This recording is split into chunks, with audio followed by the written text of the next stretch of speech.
And I have to say very heartfelt thanks to Ollie Williams for inviting us down here. This means a lot to be a part of this, especially since, as I will tell you, Dominican's Brennan School of Business is relatively new to Prime.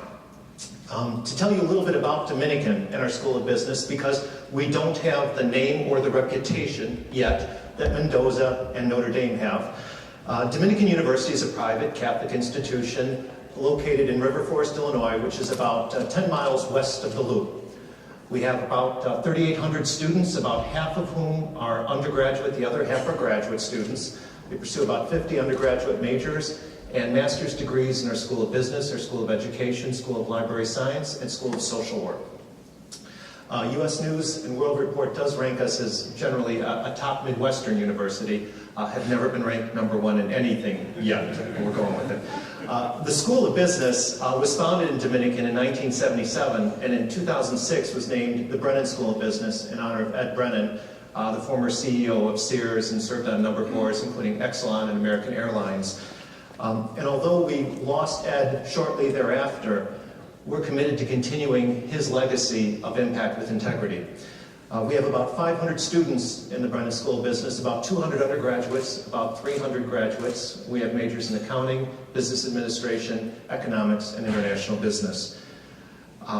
Since its inception, the Brennan School of Business has been committed to ethics-centered, value-based education, just like Notre Dame. The establishment of our Christopher Chair in Business Ethics in 2003 and the founding of our Center for Global Peace through Commerce in 2008 are really building on our tradition of educating the next generation of leaders to have impact with integrity, both in their communities and in their workplaces. So how did we get started on Prime? Well, unlike Notre Dame, we were not present at the founding of Prime. In fact, we became a participant just under 2 years ago, about a full year after Mendoza. And yet, in some sense, adopting the principles of responsible management education was a no-brainer for us. As I noted earlier, we've had a deep and long-standing commitment to ethics-centered management education. And if you look at the Prime's 6 principles of purpose, values, method, research, partnership, and dialogue, they really resonate with our desire to create leaders who are ready to have impact with integrity. You know, we're all familiar with the few business people there are who have impact without integrity, and we read about them in the press and we follow them in their trials. But at the same time, there are a number of people of integrity who don't have the skills or the preparation to have impact. What we liked when we looked at the Prime principles was the fact that they were focused on both impact and integrity, and that's what our programs are all about. We also think that there's a need for leaders who are prepared in that fashion. And in fact, as Kathy Hannon mentioned earlier when she was getting us back on schedule, there is a need for leaders who have these skill sets going forward. And so we think that Prime fits logically into that. So when our director of our Center for Global Peace through Commerce and one of our most respected faculty members, Al Rosenblum, who Jonas mentioned earlier, who has worked with Seaman and Prime and the UN Poverty Workshop, came to us and said that we wanted to sign on to Prime, our faculty adopted it unanimously. A unanimous decision on the faculty is always a nice thing. You kind of appreciate that as a dean. It's not like being a manager anymore. At that point, we had a decision to make, though, because we wanted to decide whether or how to reinforce the principles in our first year. Should we schedule regular check-ins? Should we ask for quarterly updates? Should we check on status? Or if the faculty said that they truly believed in these principles, should we go about our business as usual and just capture what happened? Well, obviously, going about business as usual has the inherent appeal of involving less upfront work. And in any dean's decision, less upfront work is always a good thing. But more importantly, for us, it avoided the potential pitfalls of a flavor of the month, check the box mentality by which, oh, we just have to keep score. So in consultation with Alan, our center director, we decided to try the normal operations approach. And when it became time for us to prepare our first sharing of information on progress, or SIP, it's kind of like your communication on progress for those of you who are in the Global Compact. When we came time to prepare our first one, we were very pleased with what we saw. As you can read in our report, which is available online, our faculty, staff, and students had some great examples about how they were making the principles come to life. Whether it was some of the tremendous fundraising efforts of our campus-based Kiva team, research on social business models, research on the impact of microfinance, the Power of Commerce for Social Good Symposium, what we found is that we were living the principles in word and deed. But the absolute best result was when the report was prepared and brought to the faculty for approval. You see, when we met to discuss that first sharing of information and progress report, faculty members realized two important things. The first was that the principles are precisely about how we do business education, which is far more important than what we do. How we do is key. And second, there were opportunities for collaboration and partnership reinforcement amongst colleagues that even on a faculty that consists of only 22 full-time faculty members had laid dormant. And so there was a really dynamic interaction and level of energy in that faculty meeting. Yes, even in a faculty meeting. And it was astounding. In fact, I do have 3 of my colleagues here, and I invite you either later on tonight when we go back to the bar, or sometime tomorrow to spend some time chatting with them. In addition to Al, who I mentioned is a professor of marketing and international business and has been working on the poverty working group, I have Kathleen Odell, who completed a project for Muhammad Yunus's Grameen Foundation, reassessing the impact of microfinance last year. And Elizabeth Collier, who is a business ethics professor that is doing research on the intersection between ethics and entrepreneurship. So I invite you to chat with them, and they can actually tell you we actually had one good faculty meeting.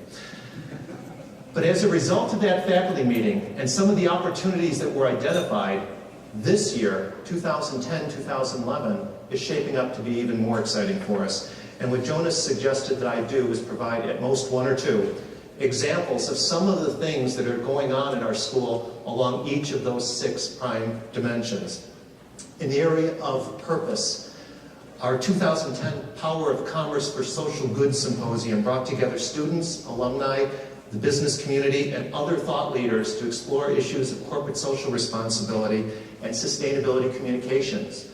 That was led by someone who leads the corporate social responsibility and sustainability practice for Edelman Associates, as well as looking at the future of business from a sustainability perspective. We had Stuart Hart, whose book Capitalism and the Crossroads is very well known, and he's a professor at Cornell. In the area of values, in this spring term, for the first time in our history, we offered a special topics course on social business and the idea of sustainability. And it's really getting a lot of excitement going on the campus. And in addition, this summer, our students will participate in a deep immersion experience, which we call an international residency experience, in Alexandria, South Africa, to work with social businesses and social entrepreneurs in South Africa. In the area of methods, in addition to a lot of the on-campus programs we have, our Center for Global Peace Through Commerce is putting together a series of video modules that we will make available to the community, both in academia and others who might be of interest, on topics of interest that are related and can be resources for small schools like us that might not have the faculty bandwidth or capacity to do it. In the area of research, I've already mentioned some of the research on the impact of microfinance, entrepreneurship, and ethics, or even assessing the relative effectiveness of carbon taxes versus cap and trade for carbon control. Our faculty are really coming alive there. In partnership, our 2010 Ethics and Leadership Lecture had Sam DiPiazza, the retired global CEO of PricewaterhouseCoopers, come to talk to us about what it means to lead in a multi-stakeholder environment. And then finally, in dialogue, just last week, in a panel called Is Dreaming Illegal?, we brought together non-governmental organizations, the Catholic Church, academia, and the business community to assess some of the possible sustainable solutions to illegal immigration. And more importantly than any of those examples across those 6 dimensions is the fact that our faculty, again, unanimously, that's twice now, has decided to make their focus for development, their own development next year, to be about the Global Compact and business education. And Ali will be doing some great help with us to do that next year. We're going to be bringing him up there. So Do the principles of responsible education, management education matter? Well, I think you'd be shocked if I was invited to speak and I said anything other than yes, but I think you deserve a slightly more complete answer than that. You see, even before signing on to the Prime, Brennan School was already a mission-driven, ethics-centered business school within a larger institution, and it's worth knowing that the mission of Dominican University is to prepare students to pursue truth, to give compassionate service, and to work for the creation of a more just and humane society. We heard some of those same words in the speakers earlier today. So in some sense, there was a real danger that signing up for the Prime wouldn't change a thing. But that has not been the case. In fact, and in a very real way, the Prime has been transformative, even for a school that has already had an ethics-oriented focus. We are now part of a larger network. Maybe it's not as large as it should be at only 370 schools or so, but we are part of a larger network of schools that are committed to those same principles. They share reports. We can look at each other sharing of information on progress reports, and while the value and the quality of those reports can vary, we can get some great ideas. It's called research or theft. When we see what's going on in other schools, and we can see what we can expropriate we'll probably give them references, but what we can do to make things happen. That is a powerful resource that we didn't have. And in addition, Prime has provided us with a framework for discussions that we might not have otherwise had. And that has been empowering for my faculty. In fact, I'm incredibly proud of the way all of our faculty, staff, and students have really found a way to internalize these principles and move forward. So, do the principles matter? I hope that my remarks to you tonight show you absolutely. But if I failed to convince you absolutely, I encourage you to chat with Kathleen, Liz, or Al, and they'll set the record straight. Thank you.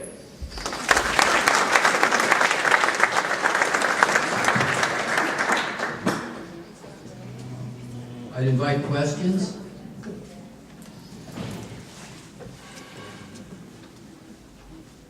See, we do have that bar waiting.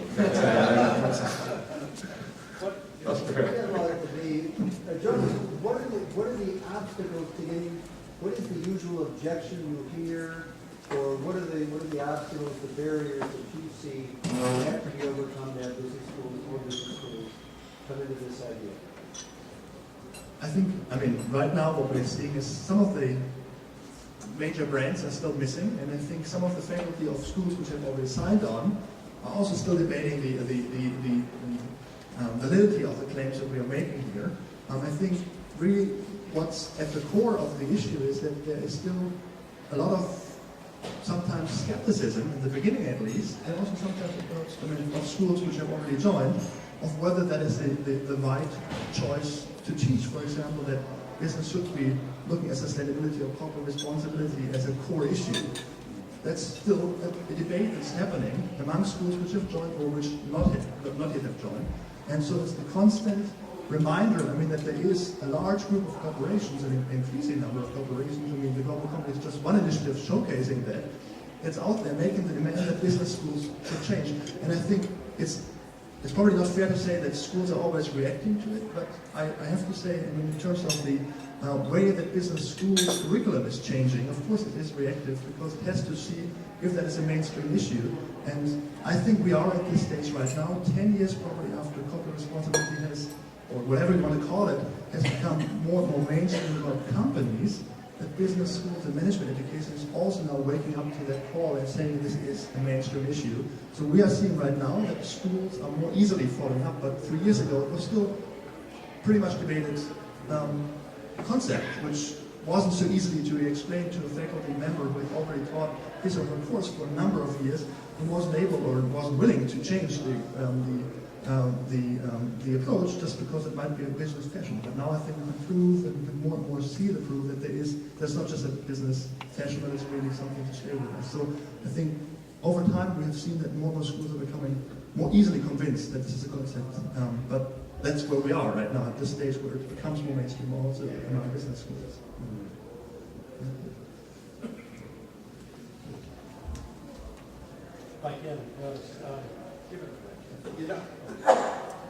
Long-standing debate in the teaching of corporate responsibility and business ethics is it taught by particular faculty members or is it taught across the curriculum? What's the answer today? What are you finding with the companies that sign up? Clearly an institutional commitment, like the dean was describing, would seem to say that it somehow gets spread more broadly. Is that what you're finding, or is it still what I have associated for 35 years? A couple of faculty members at the school have an interest in this. I think one should never give up hope, I think. And I think you've been in the field, of course, for a long time, and you've seen that. I think the code to crack is still in business schools is finance faculty. I think, not without a reason, many of the schools that we have on board, the finance faculty is oftentimes those who are most critical to these issues. And we are seeing progress also on that front. Actually, the Aspen Institute is bringing together a lot of finance faculty, which is trying to set a standard there and saying we have to kind of find new ways of, we have to create a paradigm shift here. So you're right, there are certain departments or certain areas which are more prone to these discussions, are more easily to be convinced, others aren't, but I think, maybe we can also talk about, which are the faculty members which are most reluctant to this change? Well, I have a biased sample, because I will tell you that at Brennan, and I'm going to answer your question in more general terms too, but at Brennan, we've always had a course on business ethics or corporate social responsibility in the curriculum. And at times, we've debated about whether we should take it out, because corporate social responsibility and business ethics is mapped into every course, even the finance courses, even the statistics courses that we teach. And so, in one sense, our faculty has said, it's already integrated across the curriculum, maybe we don't need that separate course, and I'm not saying that to make Liz panic, because she's our business ethics professor. But every time we brought that out, we've said, no, we still want to have it there.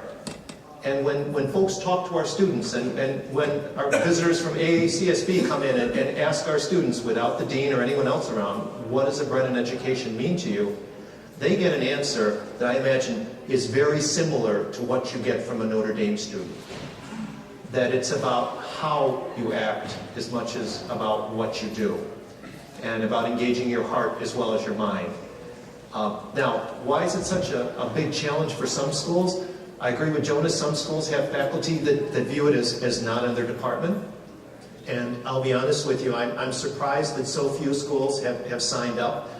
I will say that the businessman in me kind of likes that, because quite honestly, this is a competitive advantage for those who are subscribers to Prime. And I believe that more and more of the companies, and I'm speaking to the business people out here, okay, more and more of your companies are going to come to value students that have been educated at a Prime participating school. And realize you've got a great one here. There are 367 of us out there as well, and we encourage you to keep us in mind. But I think that you are going to drive the market, and we're happy to be a strong second in coming with that. Maybe I can just add one thing, because I think... Is that a dean's answer or what? I'm sorry. Okay, I'm sorry. Okay. Maybe I'll sell. one other example, I think, because faculty is, of course, one issue, but I think we're really seeing this among the customer base, the students. I think that's really where you have a lot of, demand right now. And going outside the US market, for example, looking at one example, the UK-based Exeter University Business School, which has just started now what they call the One Planet MBA, which is partnering with WWF. It's the first time I've seen a business school partner with a huge NGO, and they created, now for the first year in MBA, just really basically focusing on sustainability issues.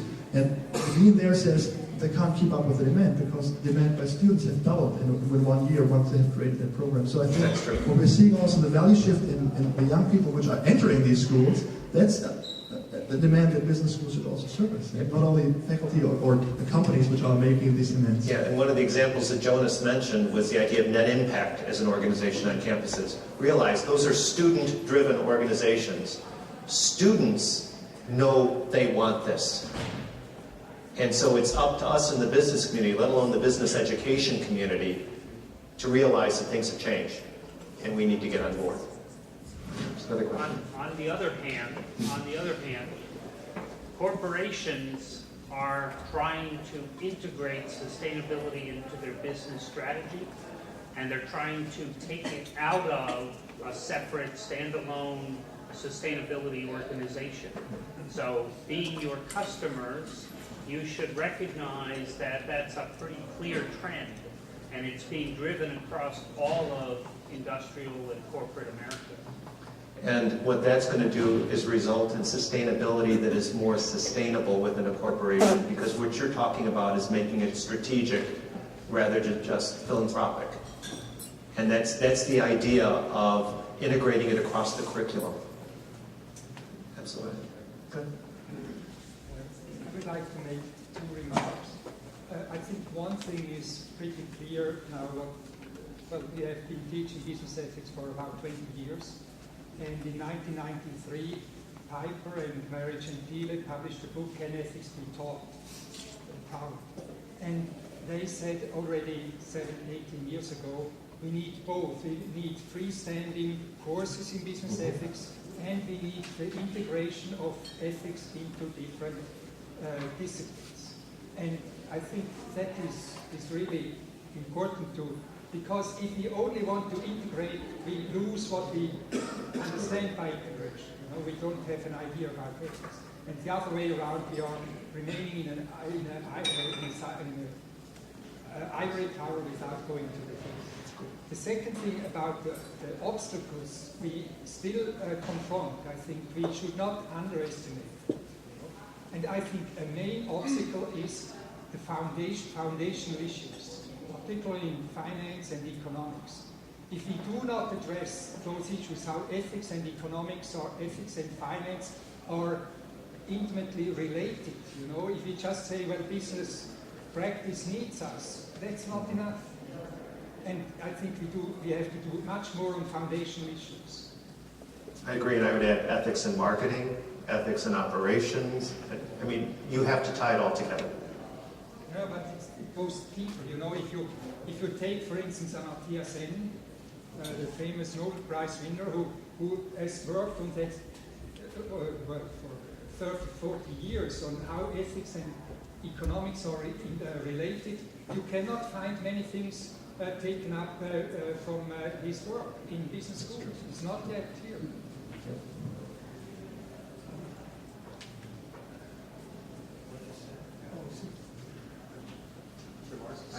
I just add one more thing from the business side. While I absolutely agree that we need to integrate it into all sorts of business, you will always, in a major corporation, need a very small central unit directly reporting to the CEO to integrate, to stimulate, to go outside, to look for new ideas, to stop, fertilize, act as a central clearinghouse to be conscious to the CEO to relate. So I think you need a specialist. Almost any technology, you still need small.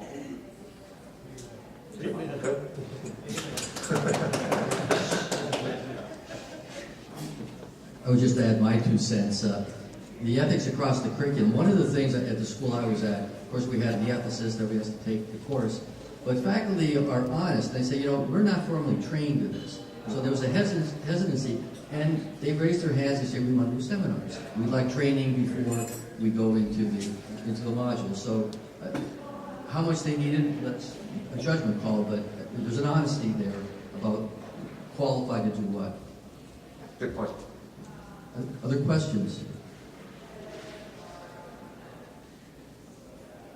Being there nothing else standing between us and the bar, adjourned.